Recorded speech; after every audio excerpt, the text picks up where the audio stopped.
Aloha and welcome to Island Connections. I'm Ibrahim Aoudé. 2020, two visions for the UH. This topic, we have Professor Cynthia Franklin from Department of English at University of Hawai'i, Mānoa, to discuss this topic. And thank you, Cindy, for coming over and being a guest on this show. So, two visions. You go ahead. What does that mean to you? And then we move from there. Well, I think that if we're going to put it as two visions, I'd say right now that unfortunately, rather than working with the administration, faculty, students, and staff seem to find ourselves working more in an antagonistic relationship to the administration, which is extremely unfortunate because I actually would like us to be unified in one vision. Now, why am I saying, or why are you saying two visions? And I think that has to do with the fact that recent and more than recent movements by the university administration have showed a disrespect for faculty governance, for how their movements are impacting students and staff and faculty. And there's been a kind of top-down management style, a consolidation of power, a lack of consultation, which is not only disrespectful to faculty, but a violation of Chapter 89 that is that says that the administration actually does need to consult with us. So there's been a lot of movement on the part of the administration to make movement and decision-making that is very quick. Now it's under cover of COVID, very quick within emergency resolution. And I think that faculty, students, and staff are wanting to participate in shared governance, and that we are interested in preserving the university as a public good during a time that we acknowledge is one of fiscal crisis. There's no dispute that we have a fiscal crisis. I think the disagreement is what to do about that fiscal crisis. What does that mean for the university, and how do we make decisions about what that means for the university? So I think there are issues of process involved, as well as the vision of the university as a public good versus more of a corporate entity. Okay, that's good to start with. I interviewed Mori Yoshihara from American Studies at UHManoa, and she's talking along those lines, you know, in terms of what it is and why it is disturbing to have the administration, the higher administration, and the Board of Regents. And if you talk about Board of Regents, then you are talking like downtown big business kind of stuff, you know. So we will watch that you know, clip just less than a minute actually, and we go from there. Thank you. The safety of everybody, students, staff, faculty, is utmost, and so I do think that the university is trying to do everything it can to, you know, ensure as much safety as it can. But the long-term economic effects, impact of this pandemic is really dire. I mean, I think the writing is very clear on every wall that this is not, you know, this is not a modest crisis. It's a huge crisis, and it's going to be a very long-lasting issue. But now that the administrators, especially President Lassner, is putting out some directions, outlines for, you know, how to deal with this, we are seeing sort of the implications of the administrators' ideas, visions for what that might mean. And I think it's quite concerning, disturbing for many of us.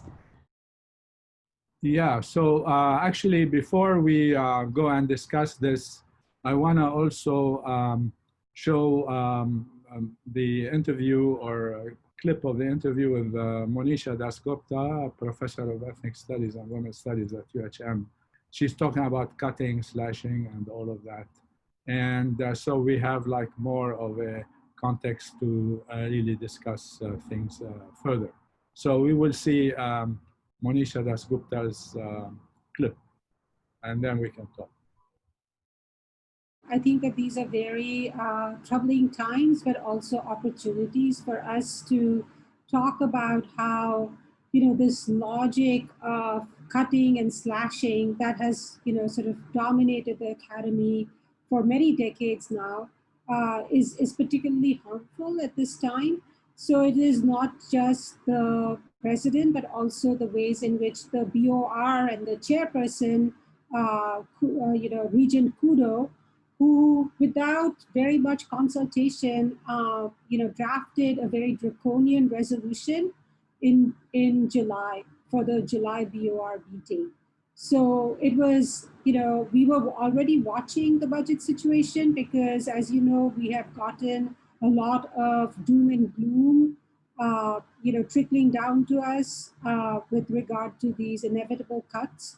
But we were really surprised to see the kind of concentration of power that the Board of Regents were resolved to give to President Lassner to do exactly what you were saying, which is to cut and consolidate and slash and basically act as a quote unquote responsible, CEO of the university, which is what his, position is formally known as. That's his title.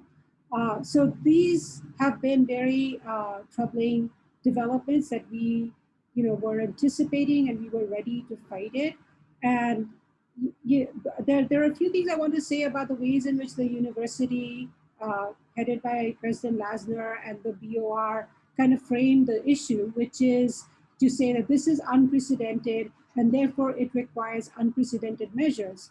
But you and I know that downsizing the university and only promoting the STEM disciplines and trying to take it to a vocational, just sort of defining its mission as vocational is nothing new. It is not unprecedented. This has been, sort of characterizing the ways in which higher education has been defined for very many decades, right?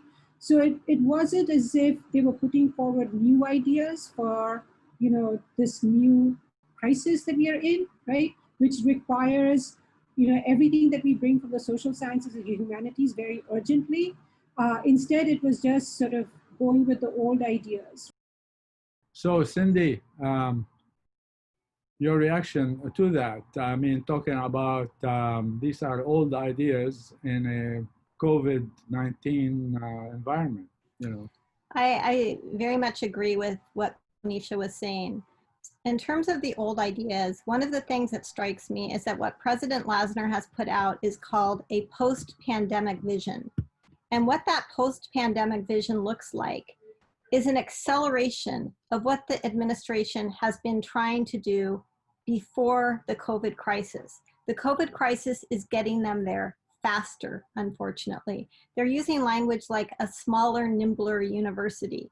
What I hear through smaller, nimbler in terms of the vision that takes is, as Monisha said, a building up of STEM and a starvation of the humanities and the social sciences and the arts. Now, these are things that are vital as public goods. Universities are not just machines to turn out professional workers. They are places to foster thinking. They're places to foster abilities to write and learn and be citizens in the world. And I'm going to use an example from your own Department of Ethnic Studies. Yesterday, there was a forum on Black lives in Hawaii.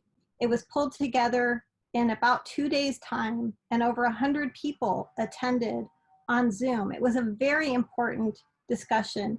During that discussion, a number of students talked about feeling betrayed by the institution because of the administration's lack of response to problems of racism and anti-Black racism in particular. This is a crucial undertaking that the Ethnic Studies Department is so well suited to pick up and to have a conversation that is crucially needed by faculty. These are the kinds of things universities are well positioned to do.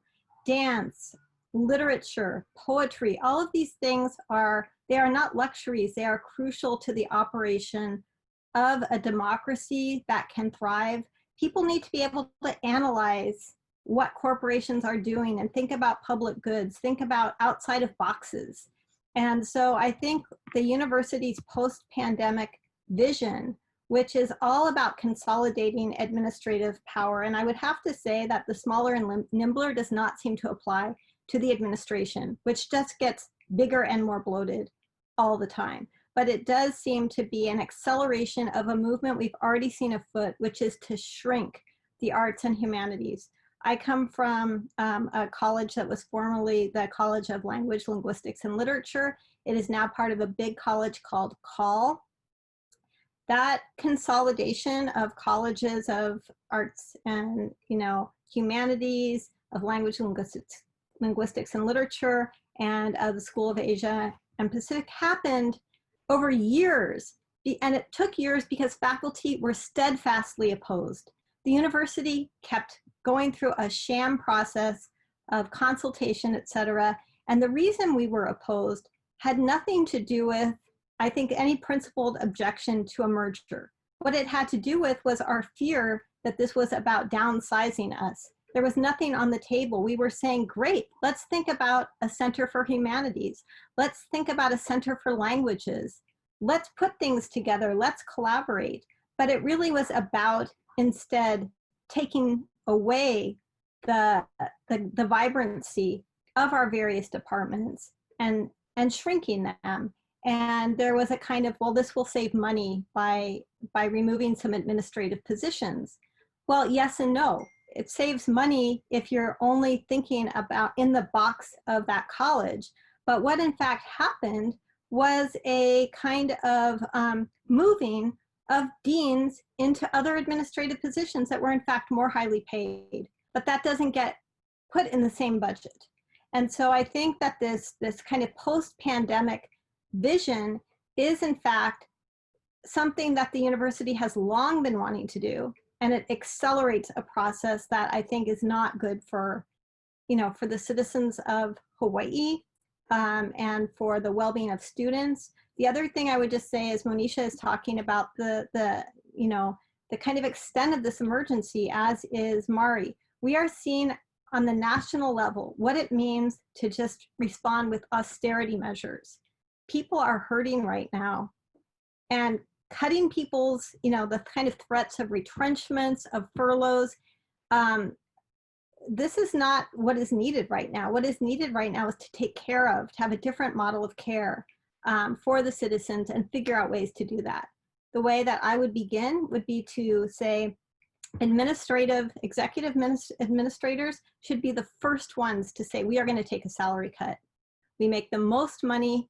We are not, we can do this easily because there's no protective bargaining mechanisms, and we will take the first cuts as a measure of good faith and because we have the biggest salaries. Higher administration, their salaries are, sacrosanct, that's one. And also they're top heavy. I mean, they can get rid of several of them. And the university would be, much more efficient in the running, it seems to me. And democracy also is very important to share those ideas with faculty, staff, and students. That's real democracy. You cannot preach democracy while you are being authoritarian, especially in a public setting. This is a public university. It's not a private university, etc. So here I want to show Monisha also another clip talking about Lassner and how he's doing things, saying that he can't be everything for everybody, forgetting about the role of a public university. He wants us to go back to 1907 when it was, UH was agricultural college or something like that. Promoting, STEM, disciplines, fine, science, technology, engineering, and math. But, as you said, it's beyond that. We need literature, we need poetry, we need novels to read, music, dance, and the rest of it. So we'll watch Monisha, and then we will go to another one with Mari right after that. We are calling out the university for using this pandemic to make changes that it was already planning, right? So we are chilled by the language that David Lassner likes to use, which is we want a nimbler and smaller university. He says that we can't be everything for everybody. I really don't know what that means. But does that mean he cannot be everything for the humanities, for the social sciences that have such an important role in educating our students? And he also says that we are very good, Mānoa is very good at growing things, but not at cutting things. So he will have to make these unpopular decisions. Yeah, and then we'll go to Maury. She's talking about the university, the Lassner document, that white paper or whatever it is, and she talks a little bit about it, which is very interesting and in a way like dark humor in it, but it is amazing, these guys, what they're thinking. But we'll talk more about that after we watch Maury.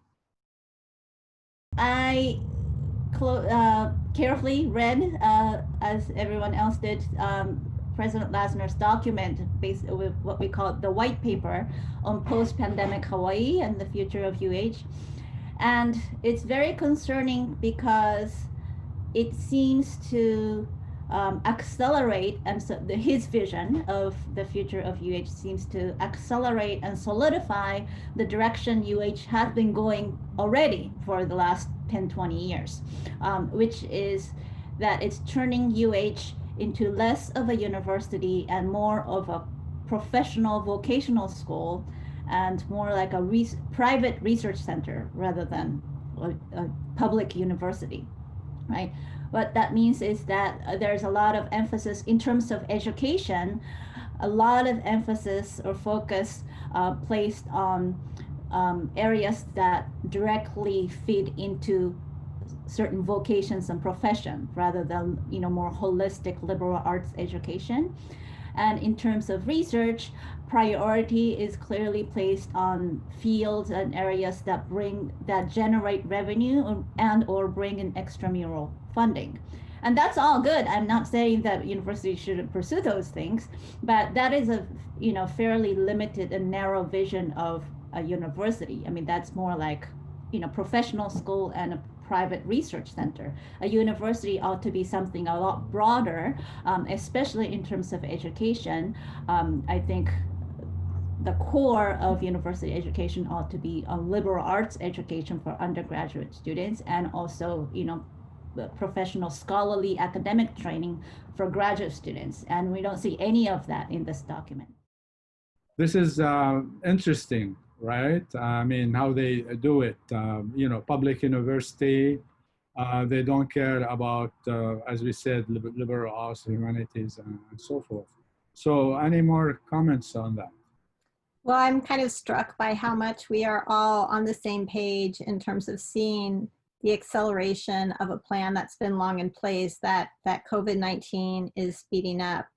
And, I think that kind of vision that is about austerity and about diminishing what the university is and does is one that I hope we will very strenuously resist, because I think that, I think we're seeing with the presidency of Donald Trump how important critical thinking is, how important not only science is, because science is important and it's being neglected in that White House, but tools of analysis, an ability to appreciate critical thinking, an ability to analyze data, an ability to do all of the things that we learn to do in English departments, in linguistics departments, in American Studies departments, that these forms of knowledge that help people navigate in the world are just so important, and they cannot be measured through money.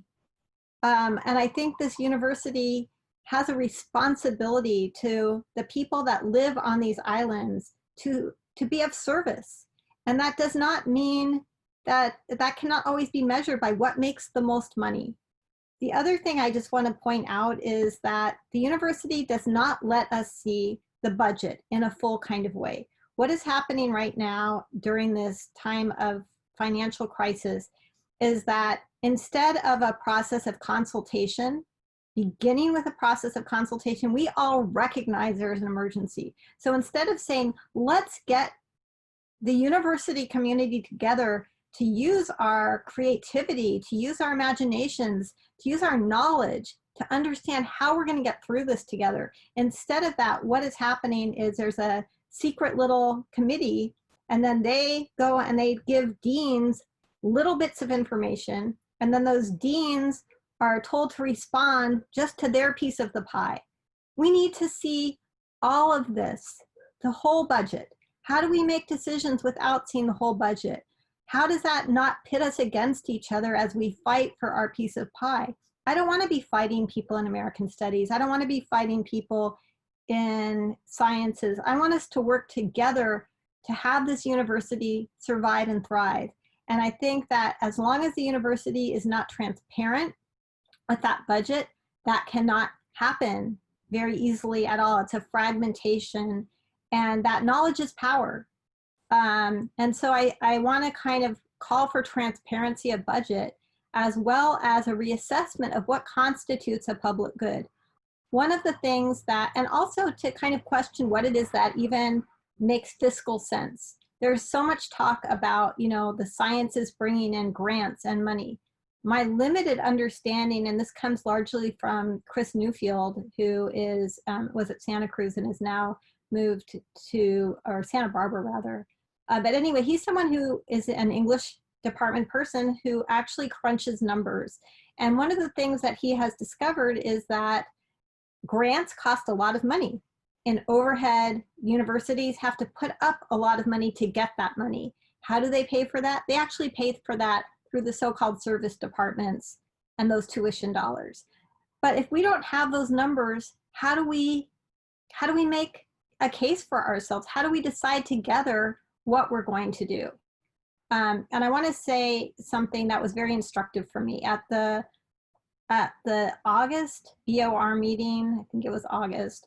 I had downloaded the UPA salary spreadsheet, and when I downloaded it, there was a glitch, and one of the salary columns got hidden. There was like a secret column. I still don't quite understand this, but what happened was, when I added up the numbers, I thought there had been an $11 million increase in faculty, in executive and administrative salaries between 2013 and 2019.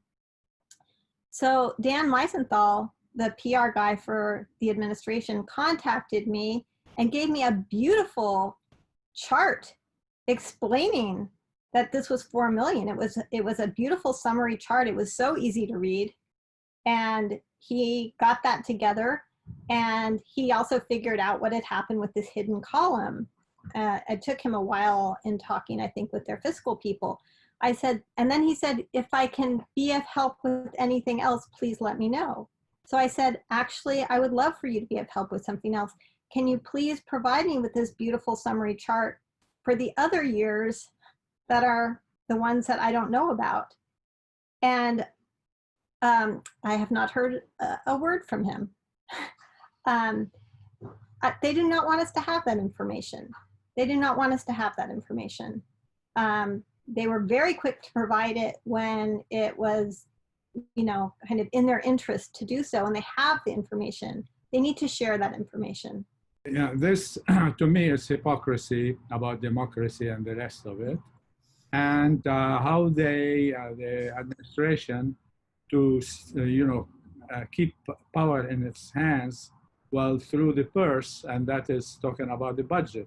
So they want you to, you know, like it's divide and conquer, so to speak, which is really, I mean, I don't want to say something bad, but really sickening, you know, and shows you, like, again, the hypocrisy of the administration in terms of it talking or mouthing about, you know, we are open and we would like to engage everyone in the process.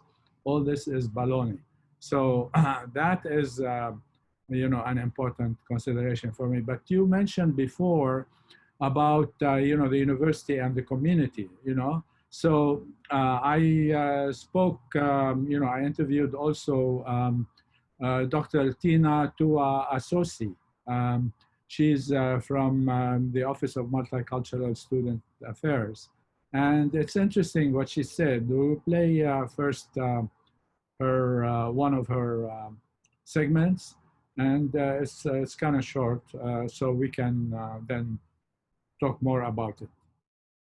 It has been very, very difficult for this population, for Pacific Islanders, which does not include Native Hawaiians, because the number of those cases and impacted by this coronavirus is really high compared to, it's more than 31% of the population of the Pacific Islanders, and yet we make up only 4% of the state population. So it has been really, really difficult in the past 3 months, I guess, because we did not get the support of the state government, the Department of Health.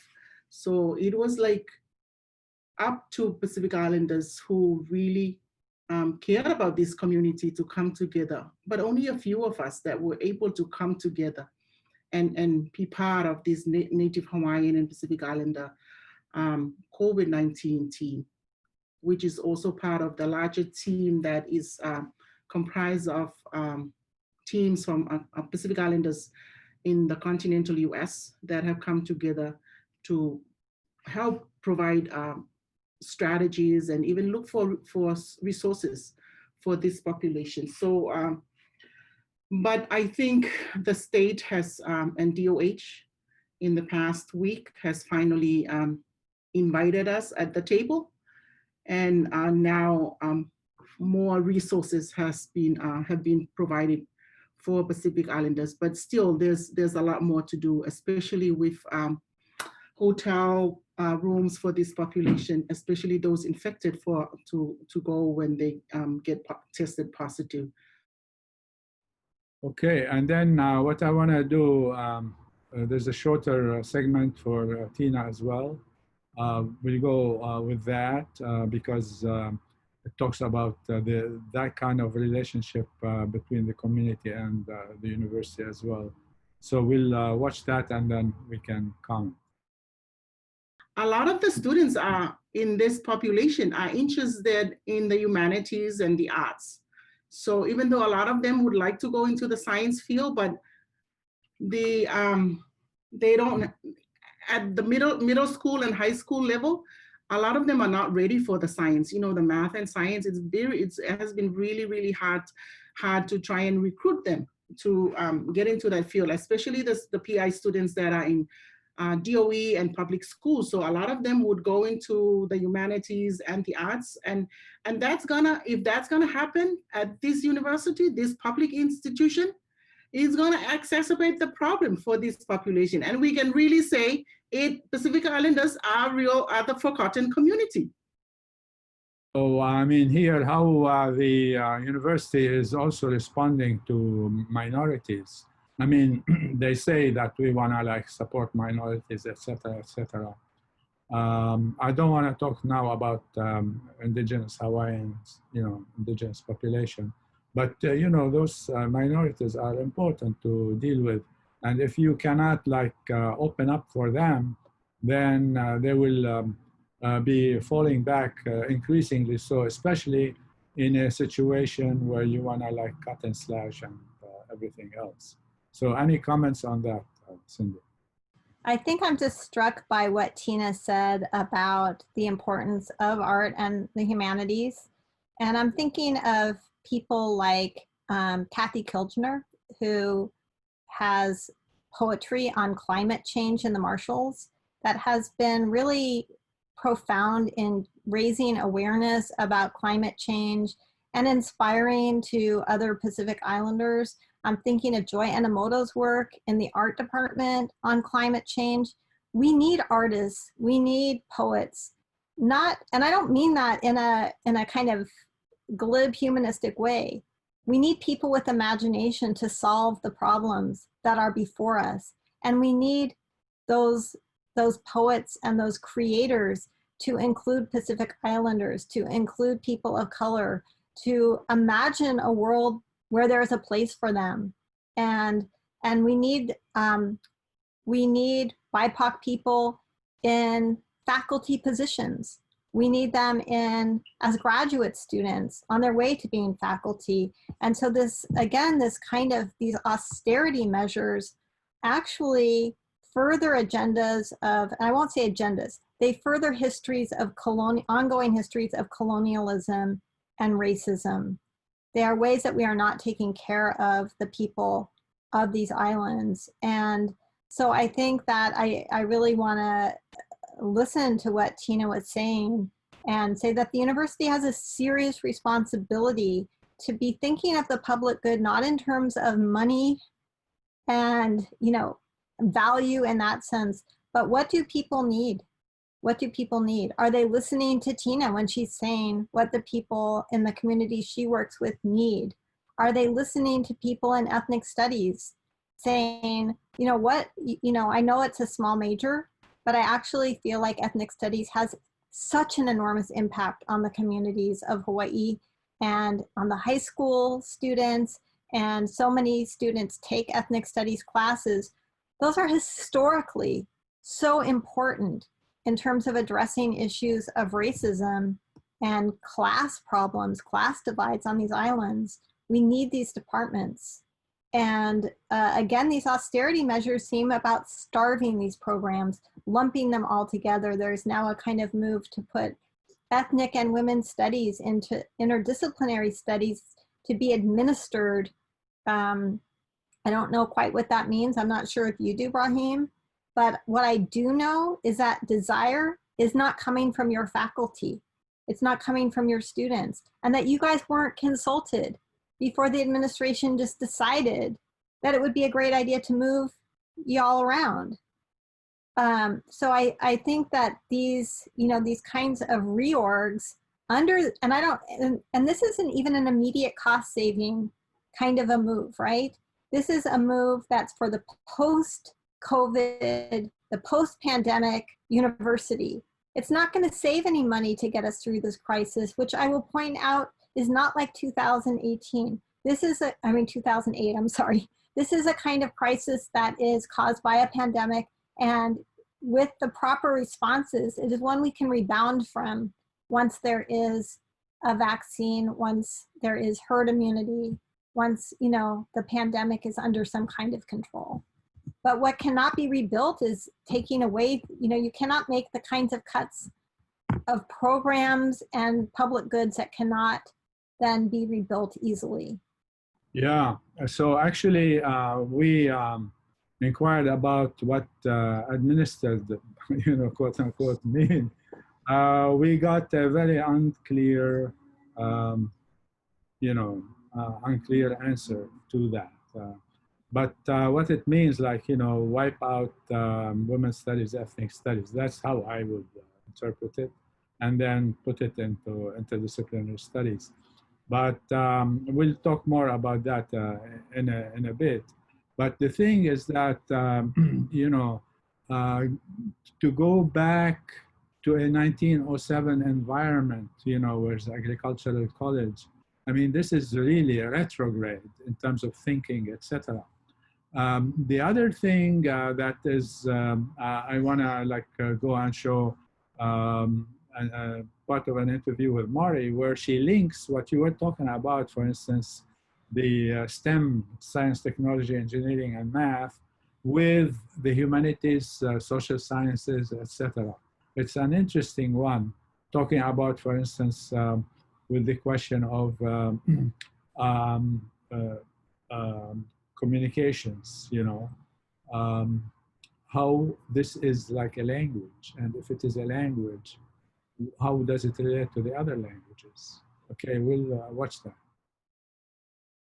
But I think it's very important, you know, like some of these areas that President Lassner are outlining as important areas, like computer science, artificial intelligence, you know, like I mean, yes, fine. Like we should have a strong, you know, research and teaching in all those areas. But I think computer science ought to be combined with strong like critical close reading skills, and like works in languages and literature. Like computer is a language, right? Computer science is a form of language, linguistics, cognitive science, all of these things. And then like artificial intelligence, that ought to be combined with philosophy, ethics, right? Eugenics, history of eugenics. I mean, these humanistic knowledge is so crucial to making these scientific areas more humane, and like actually serves the public good, so that science themselves can serve the public good. It needs humanistic knowledge.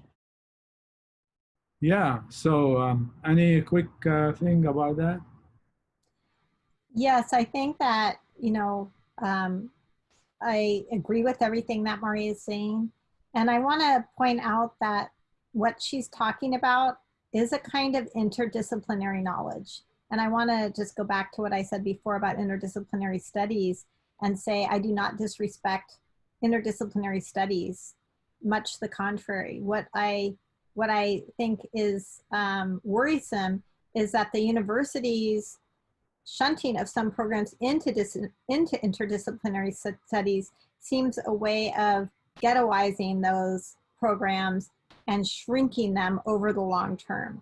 Whereas what Mari is talking about is a kind of flourishing humanities where people in the humanities have particular kinds of skills that they can bring to bear on assessing forms of scientific knowledge. And that is absolutely crucial. I'm thinking here of, for example, when Monsanto started giving money to CTAR, to the university and TropAg. And I was one of many faculty members who was asked what I think about this. And I had thoughts about it as someone who is trained in cultural studies and kind of how corporations work and how these relate to people's well-being, to their health, to their kind of control of land and resources.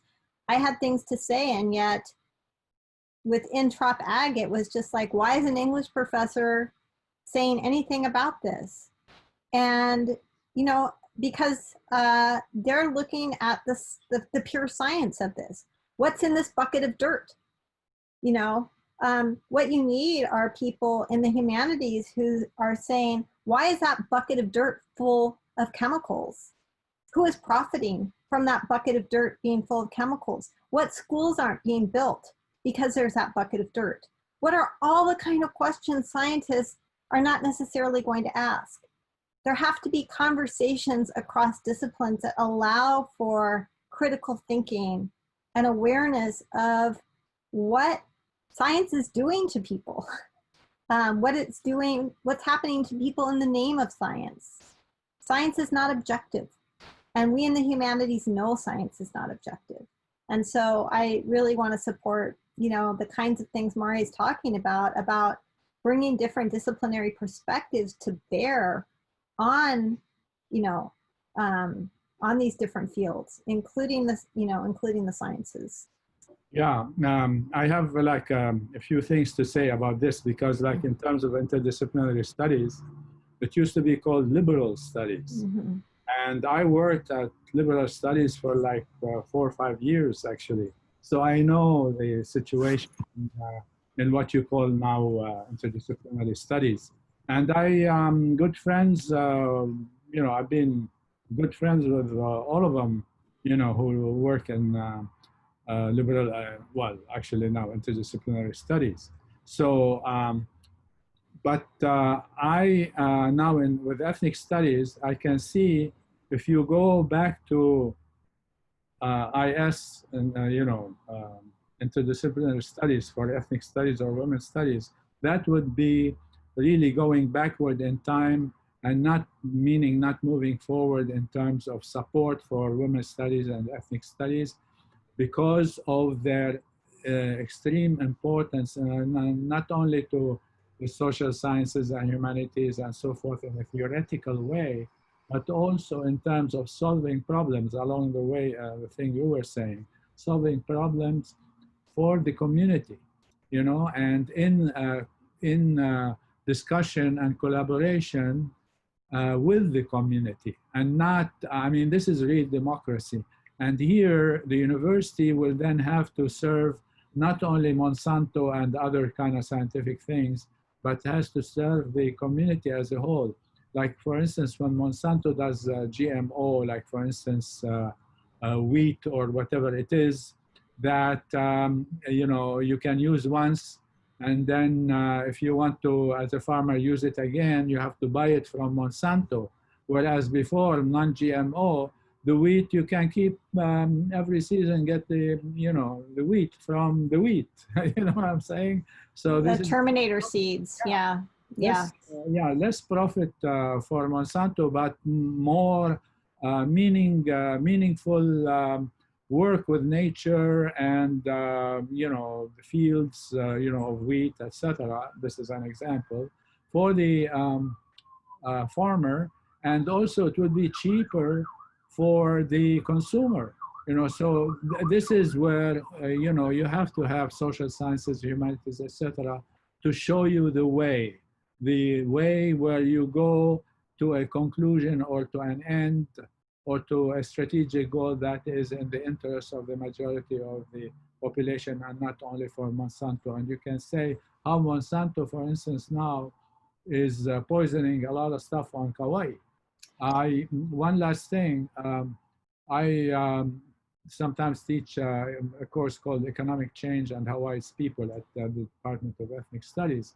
And one of the case studies was Monsanto a couple of years ago or 3 years ago. You know, so we know in the social sciences, we know what, you know, those kinds of issues mean to the community, and they are, you know, spewing poison in the community, etc. So that is an important thing. It shows the importance of interdisciplinary studies. And respect for particular disciplines. I mean, I think this one about like the Terminator Seeds is a really important example, because if you're just looking at what does that seed do in terms of once it's planted in the ground, you're going to get one answer. If you go to the farmers who can no longer afford to buy these seeds each season, you're going to get a different story. If you're thinking about these seeds and the control of seeds and what gets planted and the kind of monocropping that attends it, you're going to get yet more answer. And I think this is, again, where there needs to be respect for the different kinds of disciplines and what they can contribute, whether it be oral histories. I mean, I'm thinking of someone like P. Sainath, who is a journalist who works in rural parts of India and who has gone and talked to farmers. What is happening when, you know, when these seeds that farmers have to buy each year from Monsanto, what's happening to their lives because of these seeds? Now, one of the things that we were able to do a few years ago was bring P. Sainath out here, and he went to Molokai and he met with farmers there.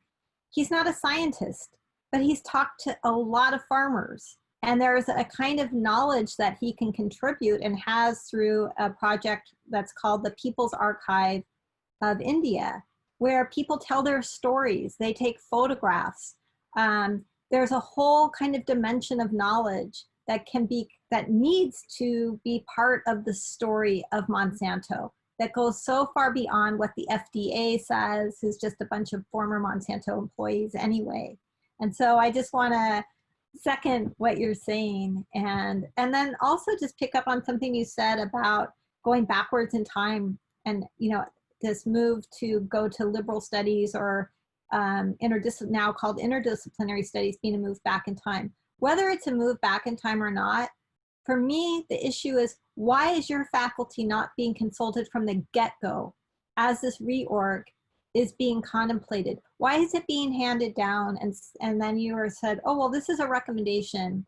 Well, we'll see if it's a recommendation, won't we? We'll see what happens when you guys say no. But why are you in the position of not being part of that conversation from the very beginning? You know, that to me is a central problem with what's happening right now, when the people who know best about what is going on are not part of the conversation. Yeah, so like another example, when we had the University Affiliated Research Center, And the administration wanted to push it, you know, down our throats, like the throats of Mānoa. And we had like demonstrated and occupied, some of students occupied and faculty occupied Bachman Hall and all of that. And then they said, okay, no problem. And then during the summer when hardly anybody is on campus, they just like shoved it down the throat, you know, with a little tweak here and there, you know. But that shows you like this notion of, oh, we listen to you and we hear you, etc., is baloney, actually, when it comes to it. And again, they tell us that, oh yeah, this is like not the end of it. We will have consultation with you. Well, again, we shall see if that's the case. On another related level, and we have talked or you know mentioned it briefly, Mori Yoshihara, one clip, she talks about the notion how the university is a Hawaiian place of learning. So they say in the plan, you know what I'm saying? And so what does that mean in practice? So we will watch that. Called College of Arts, Languages and Letters are now putting together a letter that we plan on sending to President Lassner and Provost Bruno, raising our concerns about this document about post-pandemic Hawaii. And so the general issue is that our concern about the lack of liberal arts education in its vision, this orientation, clear orientation toward professional vocational job training is becoming synonymous with education in this vision of UH. So that's one concern. And also the fact that UH as a Hawaiian place of learning, which it purports to be, that is also largely absent in this document as well. I mean, there are references to studies of Hawai'i and Hawaiian languages, etc. But as you know very well, like UH being a Hawaiian place of learning is not just about offering Hawaiian language and hula and all that. I mean, those are very important too. I'm not at all negating that. But being a Hawaiian place of learning means respecting this place, this indigenous land and waters and in the histories and communities and cultures of the indigenous people, and that being reflected, both in the educational content as well as how the university is run. And that kind of vision is completely absent. And so I feel like, Hawaii, the place Hawaii, or the label of Hawaiian place of learning is being just kind of used as a convenient marketing tool rather than an actual substantive commitment to indigenous peoples and histories and culture. Let's watch another clip for Monisha. So she talks about crisis and the origin of the crisis, something that you mentioned, Cindy, or alluded to before, earlier on. But it's good to watch that clip and then we go from there. The role of the university is extremely valuable, right? And to hollow out our institution is not going to work. And that is exactly what they are planning by this, by proposing these kinds of cuts, right? And Ibrahim, you have gone through, many of these sort of fiscal crises while you were at the university. Jan, one of the regents, Jan Sullivan, she characterized this particular crisis as the worst after statehood. And the thing is that it didn't need to be this bad had the disease been managed better, had we had a better taxation plan, we had better revenue streams, right? Instead of just depending on tourism. I mean, these are mistakes for which ordinary people are paying. These are fundamental planning, economic development mistakes for which now we are asked to pay the price. And we are going to be asked to pay the price again the next time anything hits, because we are not going to change our course and we are not going to do the corrective stuff, right? We are simply going to cut programs, consolidate, retrench, and all of this, right? So how do we change the discourse and how do we put the pressure? And of course, with the passage of the resolution, I think they wanted us to feel like, okay, end of story. But in what world are resolutions so powerful, Ibrahim? Like there are tons of resolutions about Palestine, there are tons of resolutions about immigrants, like when have we really taken them so seriously and implemented them that they become like real things in life? Yeah, that's right. So actually, before we go to discuss this, I want to play one for Tina, and actually it is about ethnic studies. That's why it's important, because of what we were talking about. Okay, we go ahead with Tina. It will be sad if we don't have the ethnic studies program, because I feel that the students in that program, the ethnic studies, they have the guts to stand up and fight for those who are underrepresented and those that have been marginalized. So even when we had our petition, our tuition petition, when the Board of Regents in 2014, we went back to the Board of Regents 2014, asking them that they should reconsider the tuition policy for Pacific Islander students that come directly from the islands to Hawaii, because those students, when they get here, we utilize them to help with our program in this outreach to the Pacific Island students here at DOE, and also going out to churches because they know the culture, they understand the language. The ethnic studies students were the only one that came and helped Pacific Islanders, because they understand that we have to have support from other areas, departments and areas of this university. So that's going to be really sad if we don't have ethnic studies, because I believe that that program is vital for especially marginalized populations. So because they will always rise up and lend a hand to support. Cindy, where are you? Well, there's a lot to digest there. And Yep. I just, want to say that Mari's point about the diminishing of a Hawaiian place of learning in the post-pandemic plan, I was quite surprised by that, because the university has generally given a lot of lip service to the idea of a Hawaiian place of learning. And it was really just barely mentioned in that post-pandemic plan, which I thought was extremely concerning. And I think that at least when it's mentioned, there's something to hold the university to, if it's in their strategic plan. And we have to insist that a Hawaiian place of learning stay front and central to this university. It's an ethical and political and intellectual necessity. And I want to second what Mari was saying about the fact that this is not just about what courses are offered.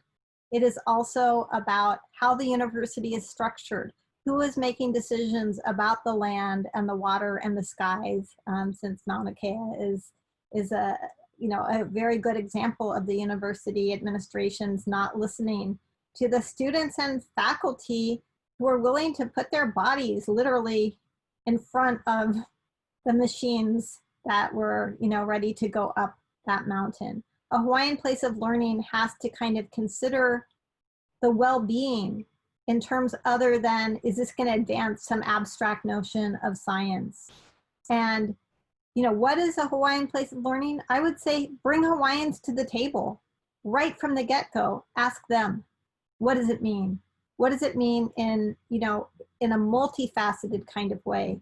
And then also just to pick up on, what Monisha was saying about resolutions and what Tina was saying about ethnic studies. I just want to say I agree with all of that. And this is a fight that is worth having. I wish we didn't have to fight the administration, to circle back where I began. I wish we were just working together on this, because, our administration should be working for our students and the faculty. It is extremely demoralizing to feel you have no part in an administration's vision of the university. You feel like you are a roadblock. It is demoralizing, but I also think that students and staff and faculty care very much about this university, and we can and will fight for its well-being. Yes. So, That's good. Also, like, you know, in terms of the Hawaiian place of learning, etc., and what is the relationship between indigenous Hawaiians and local people from the multi-ethnic community, etc. This is an important thing. What are the class relations? What is the role of the university in terms of reinvigorating Hawaii's economy? In fact, the UHIRO, University of Hawaii Economic Research Organization, was saying when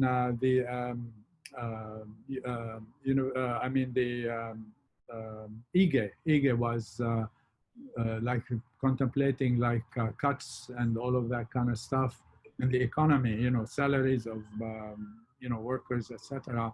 Say this is the worst thing to do if you want the economy to go back and to especially on a different level, you know, then you wouldn't cut salaries and wages, because that's what you need now.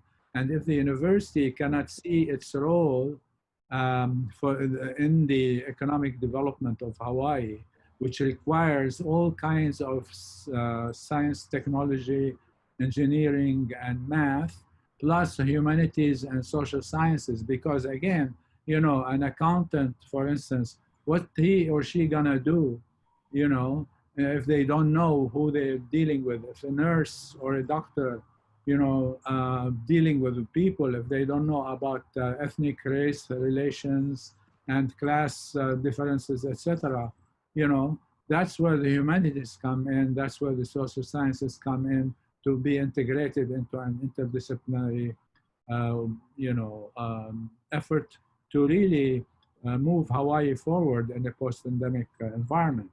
And a post-pandemic environment, tourism is not working, right? We're seeing that tourism is not working. And so this goes back to Monisha's point. We need new solutions. Those solutions are not going to come from just increasing the kind of vocational schools that are just already reproducing the existing economies. We need bold and imaginative new thinking. That's right. And then I want to play one last clip for Monisha, and we have like, you know, a few words after that. I think that, you know, Ben Kudo, he only recognizes the bottom line. He has no understanding or interest in, you know, the values of a public university, that of the values that we are obligated to promote, the service that we are obligated to give to the state. And that's why I think Mari and Shankar, you know, they wrote that editorial in Star Advertiser about explaining what a public good is and what the role of a public university is in the state, and how at this point the best and wisest thing would be to leverage our power, our student power, our faculty power, our staff power, you know, to, you know, really meet this moment of crisis in mobilizing the best of social sciences, the best of the humanities, and of course the STEM disciplines, right? But there, you know, I mean, so many people in our collective, the Thriving University, Thriving Hawaii Collective, have pointed out that they have a lot of ideas to move forward, right? Okay, folks, we are flat out of time, and thank you very much, Cindy. Thank you. See you next month. Mahalo nui loa. Aloha.